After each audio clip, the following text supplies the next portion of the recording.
हमारा नोट तुम्हारा नहीं चलेगा, नहीं चलेगा।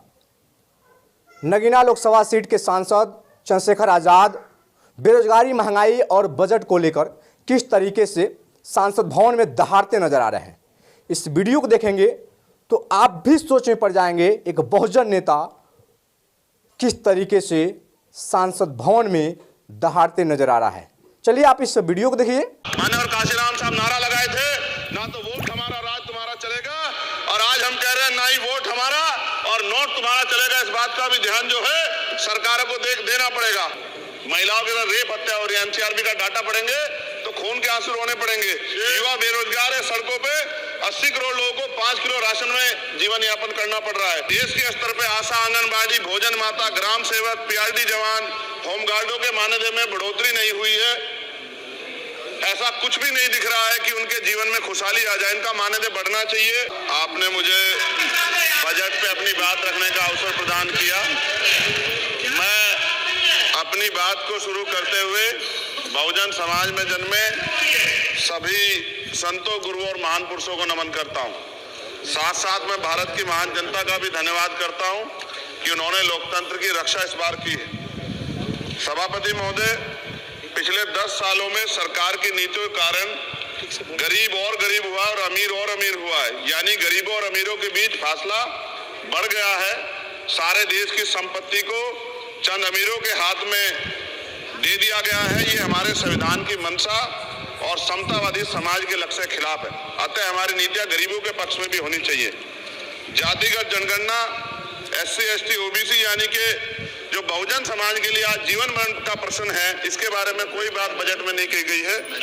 इसके बाद जनसंख्या के अनुपात में बहुजन समाज को सभी क्षेत्रों में हिस्सेदारी मिलनी चाहिए, तभी बाबा साहब अम्बेडकर का जो सपना है समतामूलक समाज का पूरा होगा। महोदय, एक ऐसा विकसित भारत है जिसमें आज भी सफाई कर्मचारी को पक्की नौकरी नहीं मिल रही है और उसको गटर में उतरने के लिए मजबूर किया जा रहा है।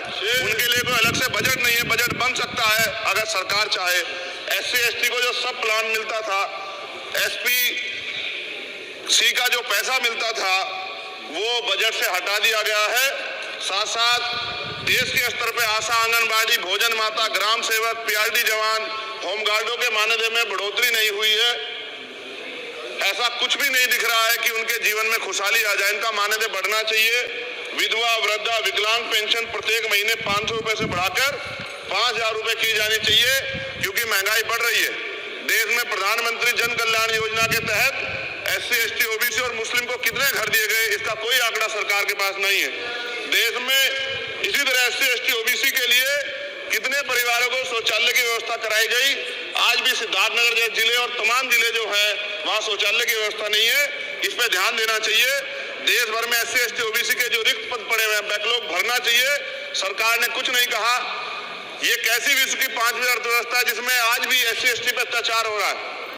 महिलाओं के साथ रेप, हत्या और एनसीआरबी का डाटा पढ़ेंगे तो खून के आंसू रोने पड़ेंगे। युवा बेरोजगार है, सड़कों पे 80 करोड़ लोगों को 5 किलो राशन में जीवन यापन करना पड़ रहा है। जो बजट SC, ST को मिलता है, मेरे दाएं तरफ जो साथी बैठे उनको बुरा लगेगा, कर्नाटक में 14,732 करोड़ रुपए इन्होंने दूसरी योजना में लगा दिए और मध्य प्रदेश में आपने 95 करोड़ रुपए जो है दूसरे बजट में लगा दिए। हमारा जो मिलता है उसको तो मत छीनो भाई। MSP की लीगल गारंटी कोई बात नहीं हुई है। किसानों को जो 6,000 रुपए मिलते हैं उसको बढ़ा के 12,000 रुपए करना चाहिए और फसल बीमा जो है उसका सारा प्रीमियम सरकार भरे, किसानों पे बोझ ना लगे। रिजर्वेशन प्रमोशन में लागू नहीं किया गया, पुरानी पेंशन को बहाल नहीं किया गया, इस पर चर्चा नहीं हुई। देश में मनरेगा समय न्यूनतम मजदूरी की दर 700 रुपए होनी चाहिए। समान काम समान वेतन पॉलिसी लागू होनी चाहिए। जो रसोई की चिंता करते हुए 500 रुपए प्रति सिलेंडर से ज्यादा के दाम नहीं होने चाहिए, जो महिलाओं को राहत मिल सके। बिजली के दामों में भी कमी होनी चाहिए। बेरोजगार युवाओं को 5,000 रुपए भत्ता मिलना चाहिए, जो बेरोजगार युवा जो है अपनी पढ़ाई या अपना खर्चा उठा सके। सभापति महोदय, सामाजिक न्याय मंत्रालय को 13,000 करोड़ रुपए दिए गए और जनजाति कार्य मंत्रालय को 13,000 करोड़ रुपए दिए, कुल 26,000 करोड़ रुपए, जो कुल बजट 48.20 लाख का लगभग 0.54% है। जबकि हमारी संख्या 25% से ज्यादा SC, ST की और बहुजन समाज की मिलाओगे तो 85% से ज्यादा है। और हमारे विकास के लिए सरकार 1% बजट 1% पैसा खर्च कर रही है, जो मिलना हमें चाहिए, जबकि मिलना हमें 25% चाहिए। ये ऊंट के मुंह में जीरा के समान है, कहावत हमने बहुत दिन सुनी थी। पिछले लंबे समय से हमारे साथ धोखा हो रहा है। लेकिन अब ये नहीं चलेगा। चंद लोगों के तराजू से देश के संसाधन नहीं बटेंगे। इस देश का बहुजन समाज बर्दाश्त नहीं करेगा। संसाधन का बंटवारा संख्या के आधार पे होगा। माननीय काशीराम साहब नारा लगाए थे, ना तो वोट हमारा राज तुम्हारा चलेगा, और आज हम कह रहे हैं ना ही वोट हमारा और नोट तुम्हारा चलेगा। इस बात का भी ध्यान जो है सरकारों को देना पड़ेगा। आपके माध्यम से सरकार से मेरी एक मांग है, सरकार इस योजना का लाभ भी अपने आप ले ले, सरह भी ले ले कि 1 लाख रुपए सालाना बहुजन समाज के अत्यंत गरीब परिवारों को दे।